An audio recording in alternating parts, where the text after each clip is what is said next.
ये सप्ताह जो चल रहा है, आप सब जानते हैं ये कौन सा सप्ताह चल रहा है?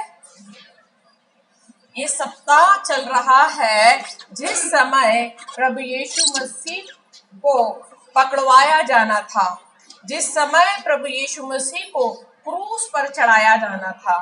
ये सप्ताह ये दुख का सप्ताह है, जिस समय हमारे उद्धारकर्ता हमारे प्रभु यीशु मसीह ने इस संसार के लिए दुख उठाया, इस संसार के पापों का बोझ अपने ऊपर उठा लिया और समस्त संसार को पापों से मुक्त किया। ये वो सप्ताह चल रहा है। इससे पहले समस्त मानव जाति पापों में थी, पाप का जीवन जी रही थी, श्रापों में थी, मगर प्रभु यीशु मसीह ने अपनी मृत्यु के द्वारा, क्रूस पर बहाए हुए अपने लहू के द्वारा इस संपूर्ण मानव जाति को पापों से, श्रापों से आजाद किया। प्रभु यीशु मसीह की मृत्यु एक बहुत ही दुखद घटना है। इस समस्त अभी तक पूरे ब्रह्मांड की सबसे बड़ी अगर कोई घटना का पूछी जाए तो ये है प्रभु यीशु मसीह की मृत्यु, क्योंकि ये एक ऐसी मृत्यु है जहां पर एक निर्दोष को, निष्पाप को, जिसने कोई अपराध नहीं किया था, प्राण दंड मिला।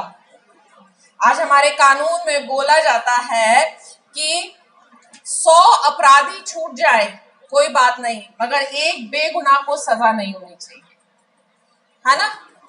एक बेगुनाह को सजा नहीं होनी चाहिए। मगर वहां पर तो देखो, एक बेगुनाह जिसने कभी कोई अपराध नहीं किया, कभी कोई गलत काम नहीं किया, वचन बताता है वो गाली सुनकर किसी को गाली नहीं देता था, किसी पर कभी कोई अपशब्द नहीं बोला। एक ऐसे मनुष्य ने संपूर्ण मानव जाति के लिए अपने प्राण दिए,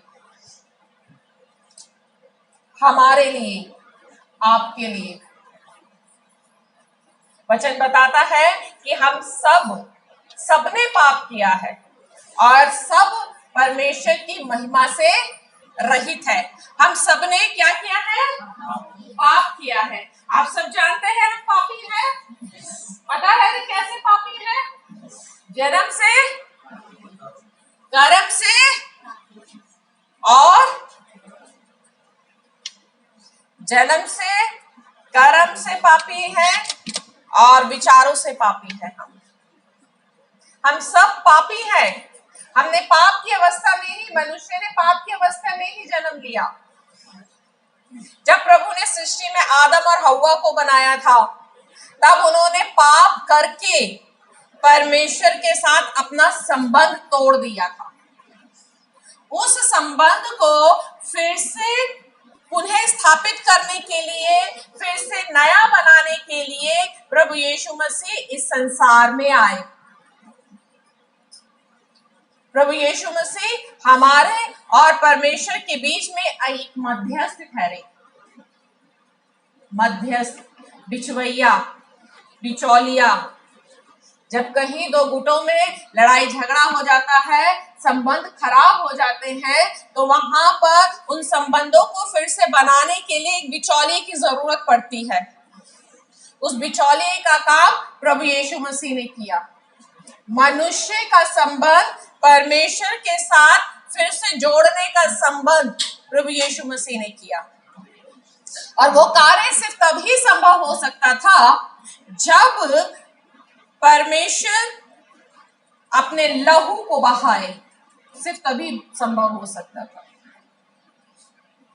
पुराने नियम में जब मनुष्य पाप करते थे, अपराध करते थे, तब परमेश्वर ने उनके लिए बलि रखी थी, पाप बलि, मेमना बलि करना, मेमने का बलिदान चढ़ाना। और वो मेमना बिल्कुल निर्दोष होना चाहिए, निष्कलंक होना चाहिए, उसमें कोई दोष नहीं होना चाहिए, किसी भी प्रकार का कोई खोट ना हो। एक ऐसा मेमना बलिदान करना, तब तुम्हारे पाप परमेश्वर के सामने क्षमा किए जाएंगे। अगर आज भी यही प्रथा चल रही होती कि परमेश्वर के सामने निर्दोष निष्कलंक मेमना बलि किया जाता है, तो क्या आप समझते हो हम लोग इस बात में सफल हो पाते कि परमेश्वर को निर्दोष निष्कलंक मेमना चढ़ा पाते? आज हम एक अच्छी भेंट तक तो दे नहीं पाते जिससे हमारा संबंध प्रभु से सही हो जाता, क्योंकि वचन कहता है भेंट बंद मार्ग को खोल देती है, भेंट जलजलाहट को ठंडा करती है। हम एक भेंट तक तो दे नहीं पाते, तो जरा सोचो हम मेमना कहां से ला पाते जिसमें कोई दोष ना होता। अगर खरीदने भी जाते तो एक ऐसा मेमना लेते जो सस्ते से सस्ता होता है। खरीदने जा पाते तो हम ऐसा लेते जिसका हमें कोई काम नहीं होता, जो किसी काम नहीं आता, वो प्रभु को चढ़ाते। मतलब मनुष्य जो है अपनी सोच, उस मनुष्य की सोच, हम मनुष्य की सोच इतनी खराब हो गई है कि पाप से छुटकारा पाने के लिए भी ना हम ईमानदार नहीं होते।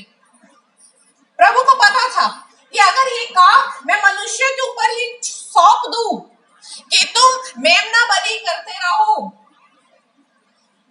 तो ये कभी भी अपना संबंध मेरे से सही नहीं कर पाएंगे, क्योंकि मनुष्य, प्रभु यीशु मसीह ने अपने वचन में कहा है कि उसने स्वयं को कभी भी मनुष्यों के भरोसे नहीं छोड़ा, क्योंकि वो जानता था उनके मन में क्या है।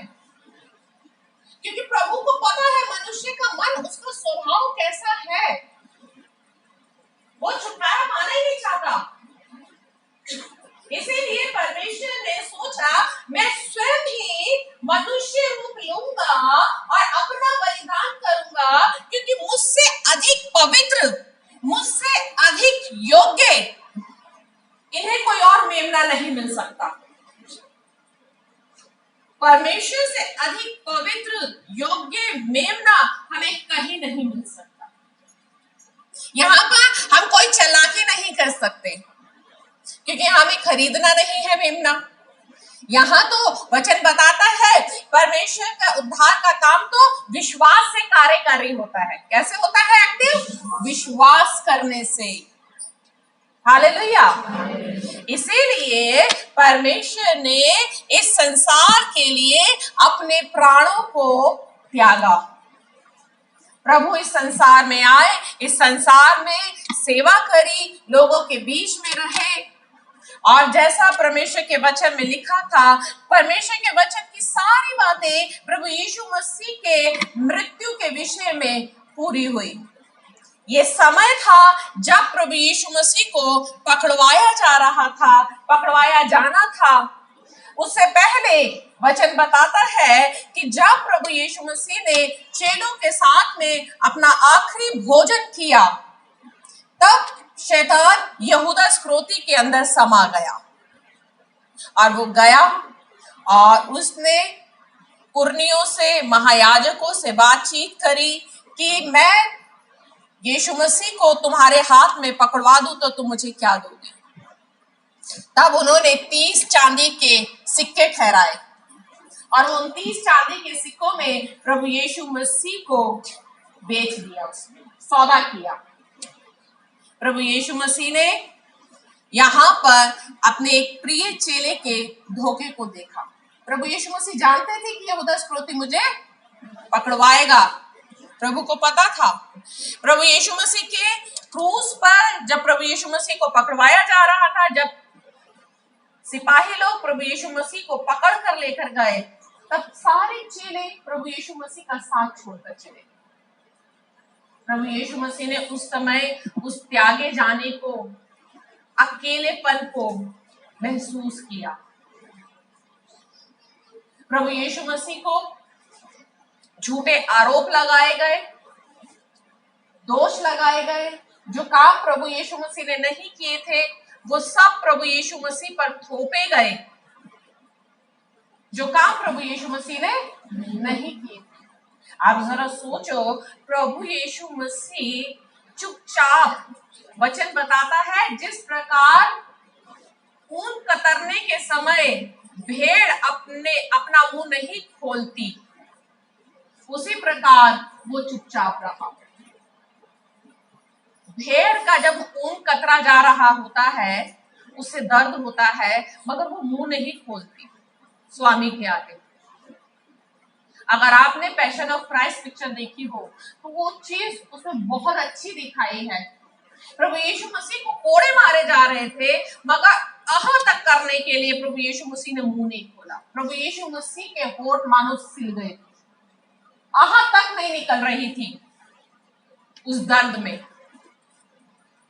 प्रभु यीशु मसीह को कोड़े मारे गए, थूका गया, थप्पड़ मारा गया और प्रभु यीशु मसीह को नंगा कर दिया।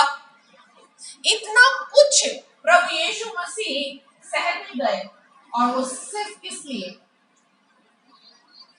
आपके और हमारे पापों की हमें उद्धार दिलाने के लिए, ताकि मनुष्य का वो संबंध जो परमेश्वर के साथ बिगड़ गया है सृष्टि के आरंभ में, वो फिर से बन जाए, ताकि मनुष्य अब तक जो अपने पाप में जी रहे हैं, आगे से अपने पाप में ना जिए, श्रापों में ना जिए। और प्रभु यीशु मसीह को क्रूस पर चढ़ाया गया। जिस समय प्रभु यीशु मसीह को क्रूस पर चढ़ाया गया, उस समय प्रभु यीशु मसीह के साथ कोई भी नहीं था। आप वचन पढ़ते हो तो आपने कई जगह ये सुना है कि प्रभु यीशु मसीह के साथ में एक बड़ी भीड़ चलती थी। चमत्कार के टाइम सब होते हैं, चमत्कार के टाइम, मगर दुख उठाने के टाइम पर कोई भी नहीं था। वो चेले भी नहीं थे प्रभु यीशु मसीह के साथ में, जिनको प्रभु यीशु मसीह ने पवित्र आत्मा से भरा था। वो कोढ़ी नहीं था जिसके कोढ़ को प्रभु यीशु मसीह ने ठीक किया। वो जन्म का अंधा नहीं था जो जन्म से देख नहीं पाता था, जो 38 साल से लकवे का मारा पड़ा था, उसका जिक्र नहीं है वहां पर कि वो यीशु मसीह के साथ था। जिन लोगों ने चंगाइयां पाई, जिन लोगों के पाप क्षमा हो गए, क्रूस पर कोई भी प्रभु यीशु मसीह के साथ में नहीं था। वहां पर यीशु मसीह अकेला था। यीशु मसीह अकेला था। प्रभु यीशु ने अकेलेपन को देखा है। यही यीशु मसीह जिसने यूहन्ना में कहा है कि मैं तुम्हें अनाथ ना छोड़ूंगा। जरा सोचो, जो परमेश्वर इस संसार के साथ ये प्रतिज्ञा कर रहा है कि मैं तुम्हें अनाथ ना छोड़ूंगा, जगत के अंत तक मैं तुम्हारे साथ हूं, वो उस समय यरूशलेम में अकेला था, कोई नहीं था उसके साथ में। बहुत से लोग कई बार हमें कहते हैं हम दूसरे के टाइम पर बहुत काम आए, मगर जब मुझ पर मुसीबत पड़ी मेरे साथ कोई नहीं था। कहते हैं नहीं कहते? आपके साथ हुआ है? हर किसी के दुख में, हर किसी की बीमारी में आप तो खड़े हुए, मगर जब आपको जरूरत हुई तब कोई ना हो, तब आप पर कैसी बीतती है? कैसा लगता है आपको? बड़ा अच्छा लगता होगा? नहीं, अच्छा नहीं लगता। कैसा लगता है? कैसा? बहुत बुरा लगता। वही यीशु मसीह जिसने कहा कि जगत के अंत तक मैं तुम्हारे साथ हूं, मैं तुम्हें अनाथ ना छोड़ूंगा, आज उसी यीशु मसीह को सबने अकेला छोड़ दिया था। वही यीशु मसीह, वही लोग जिन्होंने छत खोलकर, जिनका इतना विश्वास था कि प्रभु यीशु मसीह के सामने ये आ जाए तो ये ठीक हो जाएगा, खपरेल खोली, चरपाई उतारी और प्रभु यीशु मसीह ने उससे कहा कि जा तेरे पाप क्षमा हो गए, और वो चलने लगा। वहां उस लकवे के रोगी का भी जिक्र नहीं है, उन कोड़ियों का भी जिक्र नहीं है जिन्होंने कहा हे प्रभु यदि तू चाहे तो मुझे चंगा कर दे, उसका भी जिक्र नहीं है। वो सारे लोग चंगाई पाकर चले गए। और आप जरा इस बात से सोच सकते हो कि मनुष्य की सोच परमेश्वर के प्रति कैसी है। मनुष्य कितना स्वार्थी है। अब आप सोचोगे मैं होती तो मैं ऐसा नहीं होती, है ना। मैं होती तो मैं ऐसा नहीं होती, मैं नहीं करती ऐसा, मैं वहां पर होती। आप भी ऐसे ही करते, आप भी ऐसे ही करते, हम आज भी ऐसे ही करते हैं। आज कितनी ही बार हम प्रभु यीशु मसीह को अपनी चंगाई पाकर, अपना छुटकारा पाकर यीशु मसीह को अकेला छोड़ देते हैं। दोबारा हमारा जिक्र नहीं होता। एक बार चंगे हो गए तो दोबारा हमारा कहीं जिक्र नहीं होता। एक बार छुटकारा पा लिया तो दोबारा हम कहीं दिखाई नहीं देते। कहीं दिखाई दिए वो लोग जो जिन्हें चंगाई दी यीशु मसीह ने? नहीं है उनका नाम।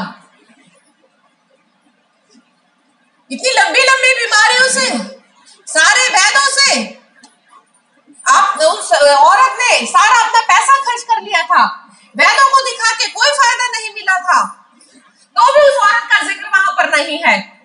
आज कितने लोग ऐसे हैं जो सब कुछ बर्बाद कर चुके होते हैं, सब कुछ लुटाकर प्रभु के पास में आते हैं, मगर उनका बाद में कोई जिक्र नहीं होता।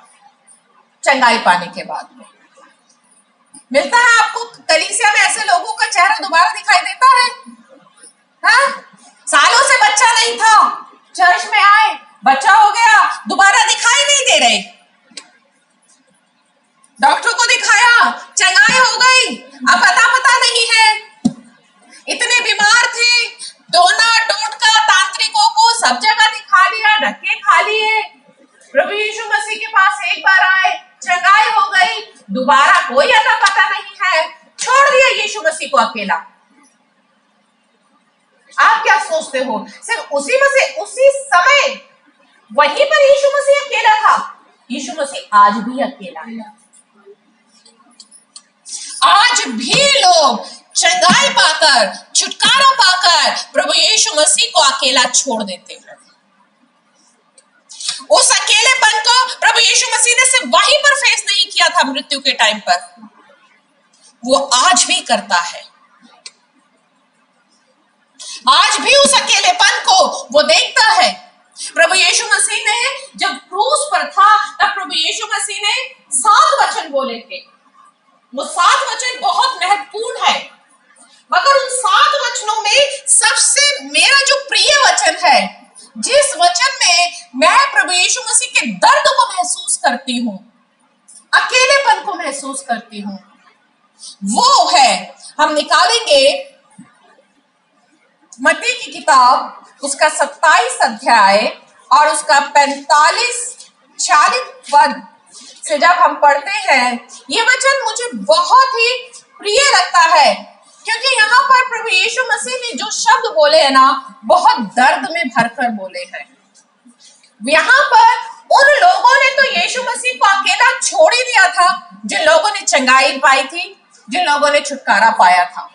अब उस समय जब प्रभु यीशु मसीह क्रूस पर लटके थे, आप सोचो, प्रभु यीशु मसीह के दर्द को देखो, क्या है दोपहर से लेकर तीसरे पहर तक उस सारे देश में अंधियारा छाया रहा। तीसरे पहर के निकट यीशु ने बड़े शब्द से पुकार कर कहा, एली एली लमा शबक्तनी, अर्थात हे मेरे परमेश्वर, हे मेरे परमेश्वर, तूने मुझे क्यों छोड़ दिया। हाँ, प्रभु यीशु मसीह ने जिस समय लिखा है कि दोपहर से लेकर तीसरे पहर तक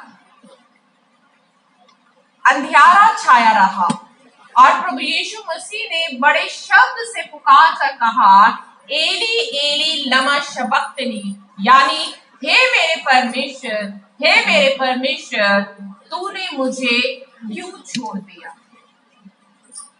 यहाँ पर आप सोचो, प्रभु यीशु मसीह ने जब ये वचन बोला, प्रभु यीशु मसीह उस समय कितना दर्द और पीड़ा में होगा जब प्रभु यीशु मसीह ने बोला, हे मेरे परमेश्वर, हे मेरे परमेश्वर, तूने मुझे क्यों छोड़ दिया। आपको लगता है प्रभु यीशु परमेश्वर ने यीशु मसीह को छोड़ा होगा? छोड़ा परमेश्वर ने? नहीं। अब अगर प्रभु यीशु मसीह कह रहे हैं कि हे मेरे परमेश्वर तूने मुझे क्यों छोड़ दिया, तो क्या प्रभु यीशु मसीह झूठ बोल रहे थे? अगर प्रभु ये कह रहे हैं कि मेरे परमेश्वर तूने मुझे क्यों छोड़ दिया, तो इट मीन्स परमेश्वर ने यीशु मसीह को उस समय छोड़ दिया था, क्योंकि यीशु मसीह वहां पर झूठ नहीं बोल रहे थे।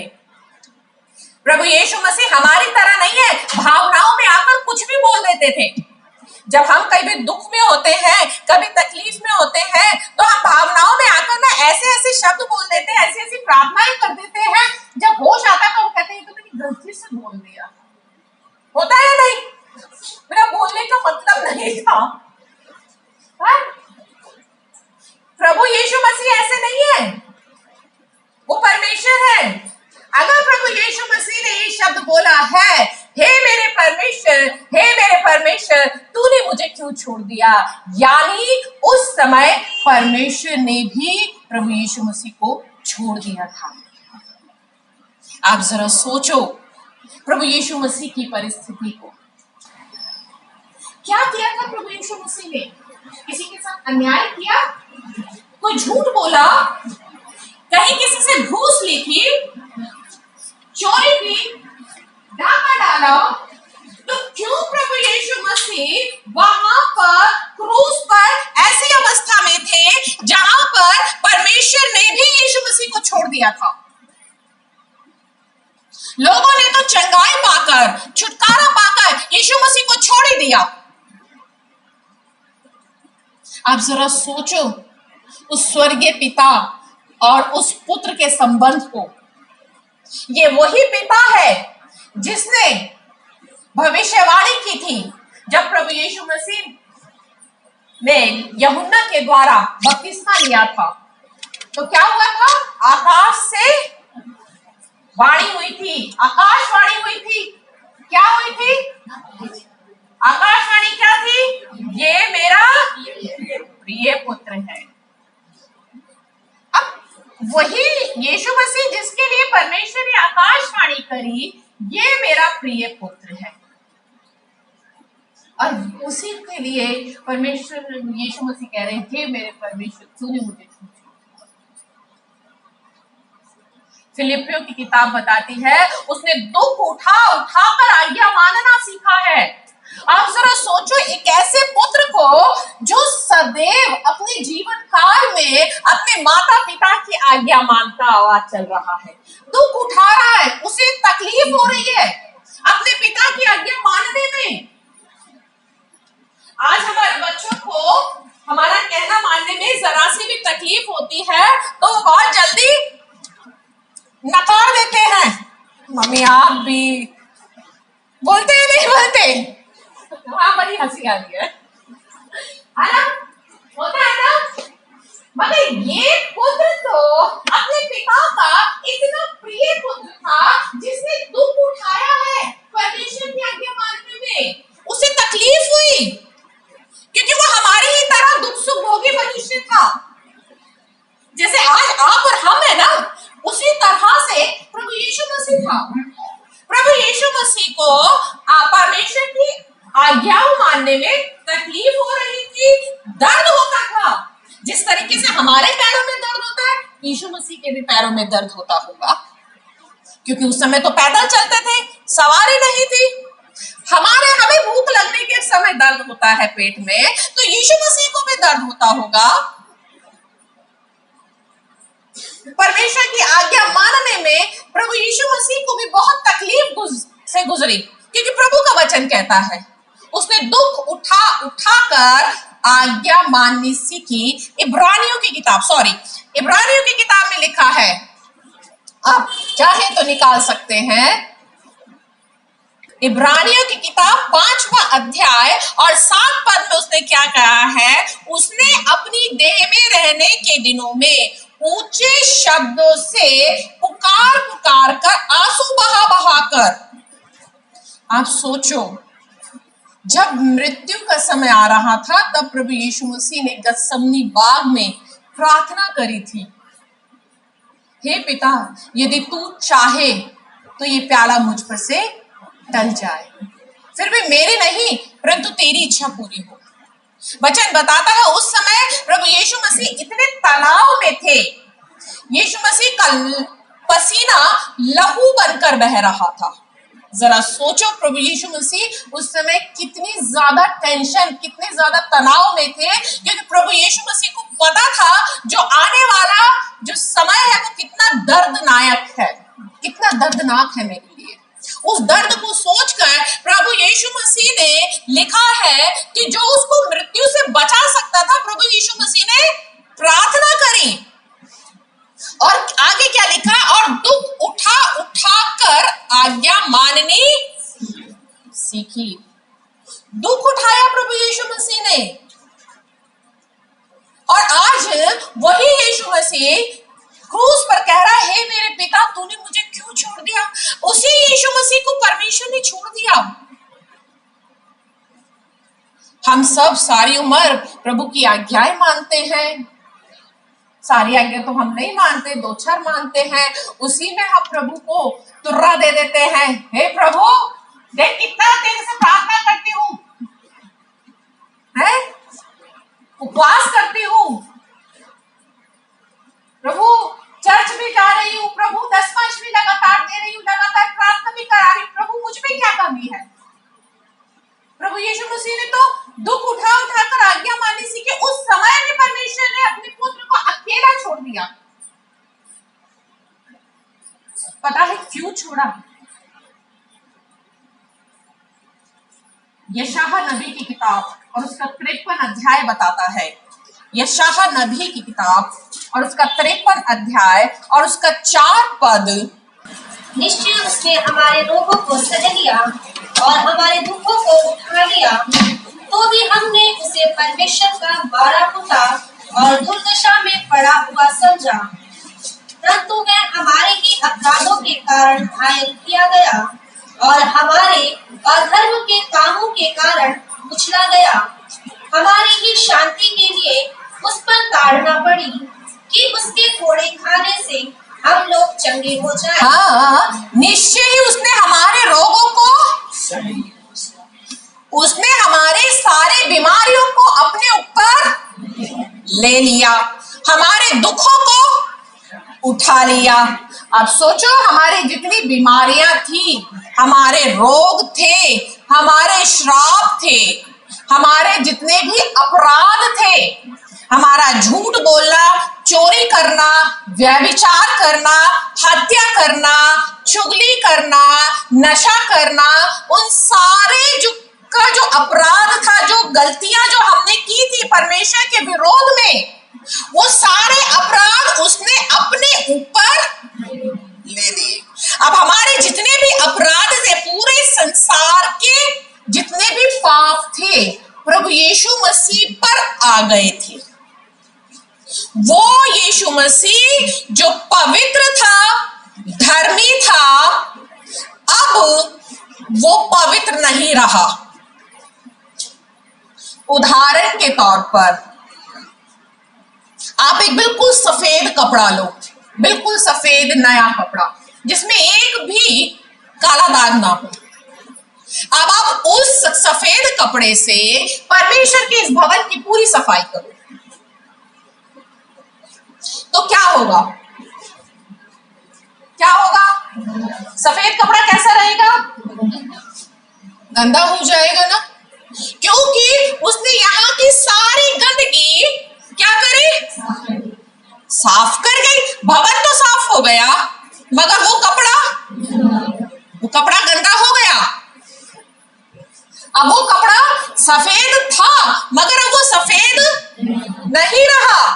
ठीक इसी तरीके से प्रभु यीशु मसीह पवित्र था, निर्दोष था, मगर इस समय वो निर्दोष नहीं है, वो पवित्र नहीं है।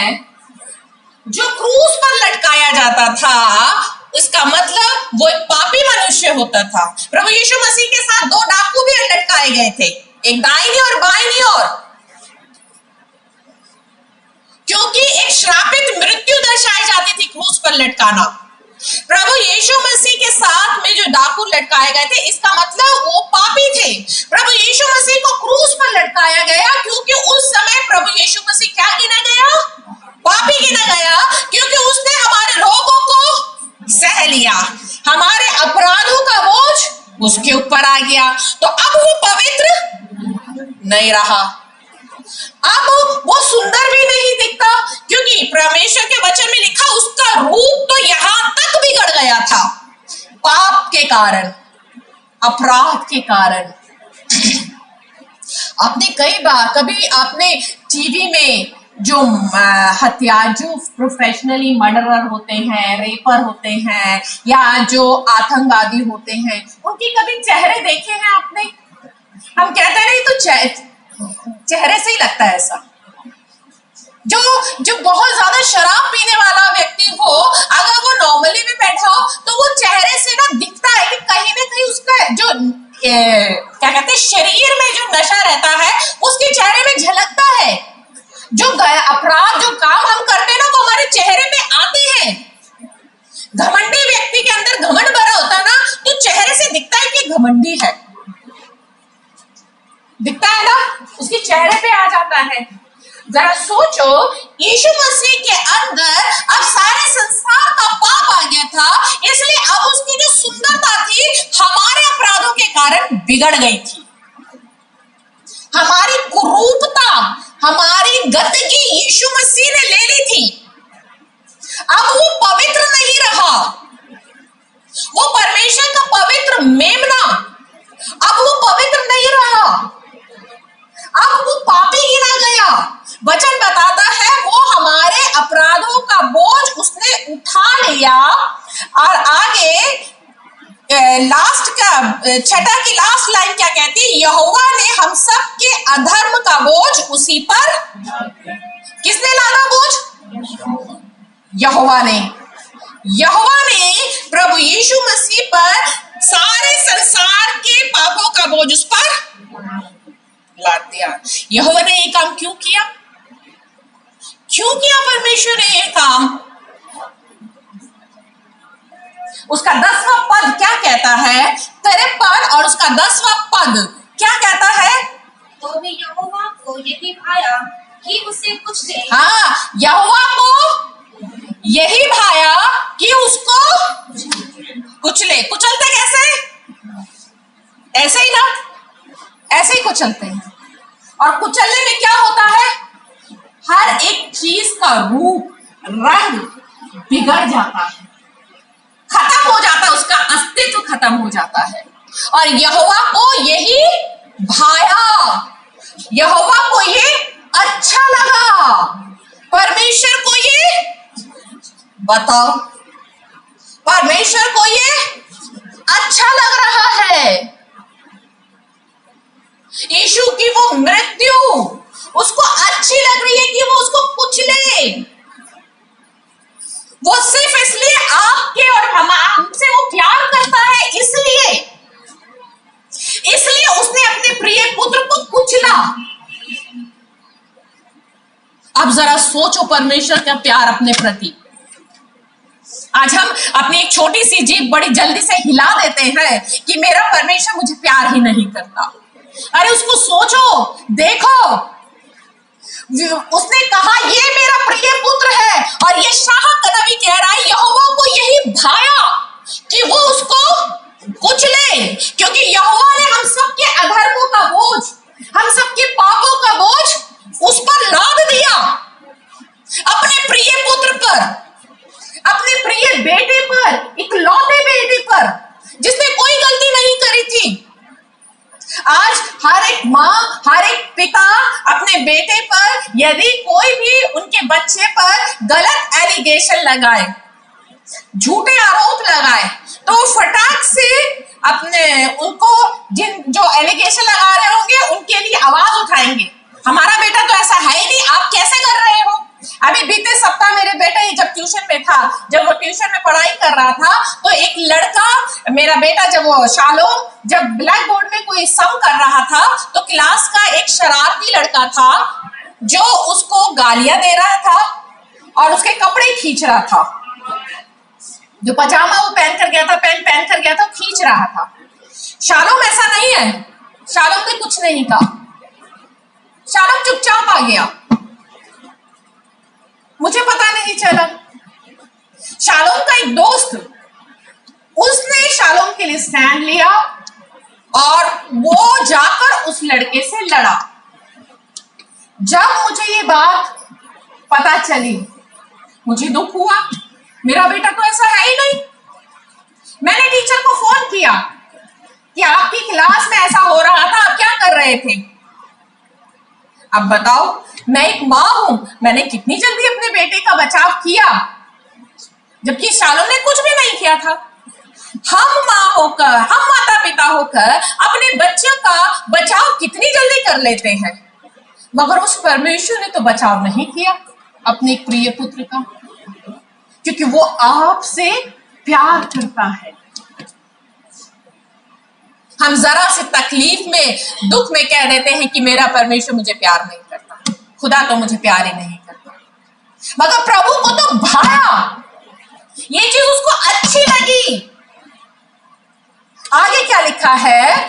उसी ने उसको रोगी कर दिया, और उसी ने यानी परमेश्वर ने ही यीशु मसीह को रोगी कर दिया।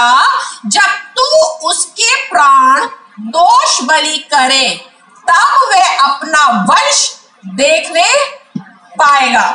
कितनी प्यारी बात लिखी है, ताकि जब तू उसका प्राण दोष बलि करे, यानी जिस समय प्रभु यीशु मसीह के प्राण दोष बलि किए जाएंगे, प्राण निकलेंगे, प्राण परमेश्वर के सामने चढ़ाए जाएंगे, तब वो अपना वंश देखने पाएगा।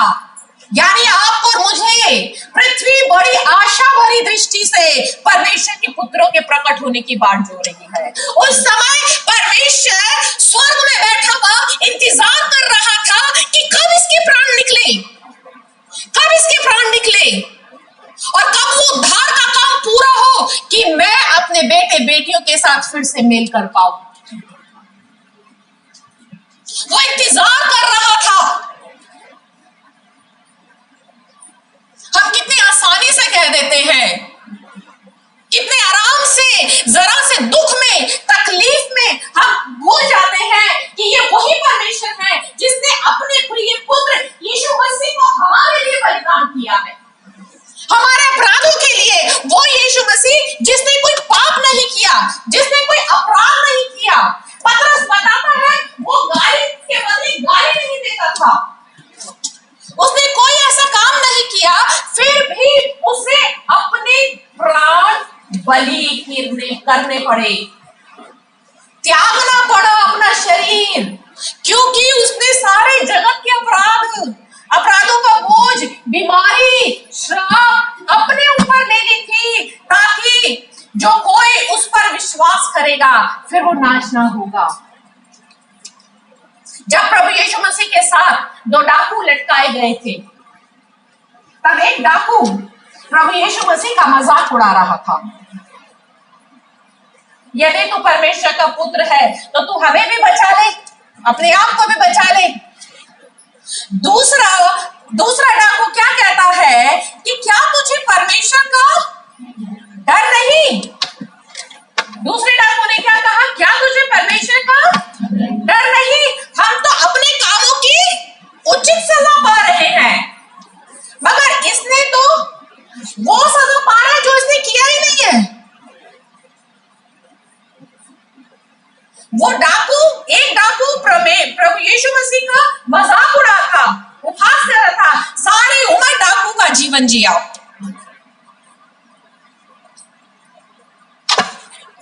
सारी उम्र लूटपाट करी, चोरी करी, हत्या करी, बलात्कार किया। आज जब सजा का टाइम आया, जबकि वो खुद जानता था कि ये मसीह है, उसने क्या कहा? यदि तू मसीह है, इसका मतलब उसको पता था यीशु मसीह के बारे में, इसने यीशु मसीह के बारे में सुना था, तो भी वो प्रभु यीशु मसीह को चैलेंज कर रहा था। आज कितने लोग हैं जो ऐसे ही प्रभु यीशु मसीह को चैलेंज करते हैं, जानते हैं यीशु मसीह की सच्चाई को, जानते हैं यीशु मसीह को, सुनते हैं, तो भी वो यीशु मसीह को चैलेंज करते हैं। और दूसरा डाकू जिसने क्या कहा कि हे प्रभु, जब तू अपने राज्य में आए तो मेरी सुधि लेना। उस डाकू ने उसके मन में परमेश्वर का भय था। तभी उसने उस डाकू को, दूसरे डाकू को डांटा कि क्या तुझे जरा भी भय नहीं है।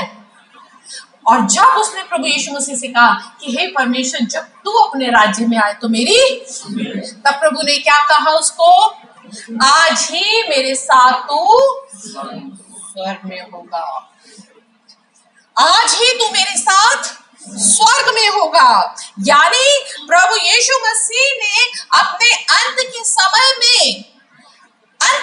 में जब प्रभु यीशु मसीह क्रूस पर चढ़े हुए थे, उस समय प्रभु यीशु मसीह ने उसके विश्वास को देखा, उससे वादा किया, क्योंकि उसने यीशु मसीह पर विश्वास किया था। अपनी मृत्यु के समय भी उसने अपने पापों को माना था, उसने एक्सेप्ट किया था कि मैंने सारे जीवन गलत काम किए हैं, और प्रभु यीशु मसीह को जो सजा मिली है वो गलत मिली है। आज कितने लोग इन बातों को जानते हैं कि जो प्रभु यीशु मसीह जिसकी फोटो हम देखते हैं, वो यीशु मसीह वो है जिसने कोई गलत काम नहीं किया था, कोई अपराध नहीं किया था, फिर भी उसको वो सजा मिली। और जो वो ये विश्वास करता है ना, वही उद्धार पाता है। हालेलुया। प्रभु यीशु मसीह की मृत्यु एक बहुत बड़ा और गहरा विषय है, मगर हमारे लिए जानना बहुत जरूरी है कि यीशु मसीह हमारे लिए त्यागा गया, और सिर्फ इसलिए त्यागा गया ताकि हम अपनाए जाए। हमें अपनाने के लिए परमेश्वर ने अपने प्रिय पुत्र को त्यागा है। इसलिए आज के बाद से हम जो हल्की सी जीभ कभी भी बजा लेते हैं कि प्रभु तू जो मुझे प्यार ही नहीं करता, तूने तो मुझे छोड़ ही दिया। अरे जिसने अपने प्रिय पुत्र को नहीं छोड़ा, उस तक के प्राणों को दे दिया है। जरा सोचो वो आपसे कितना प्यार करता होगा। आप तो बस चंगाई पाकर भुला देते हैं, आप तो छुटकारा पाकर छोड़ देते हैं, जरा सी तकलीफ आई पीछे हट जाते हैं, मगर उसको देखो ना जिसने अपने प्राण दे दिए। क्या कभी किसी ने आपके लिए अपने प्राण दिए हैं? नहीं। कभी किसी ने आपकी गलती अपने ऊपर ली है? नहीं ली। आपका कर्जा अपने ऊपर लिया है, मगर यीशु मसीह ने लिया। इसलिए उस यीशु मसीह से प्यार करो, क्योंकि वही सच्चा और जिंदा परमेश्वर है, उसे छोड़ और कोई नहीं। प्रभु आप सब लोगों को आशीष दे।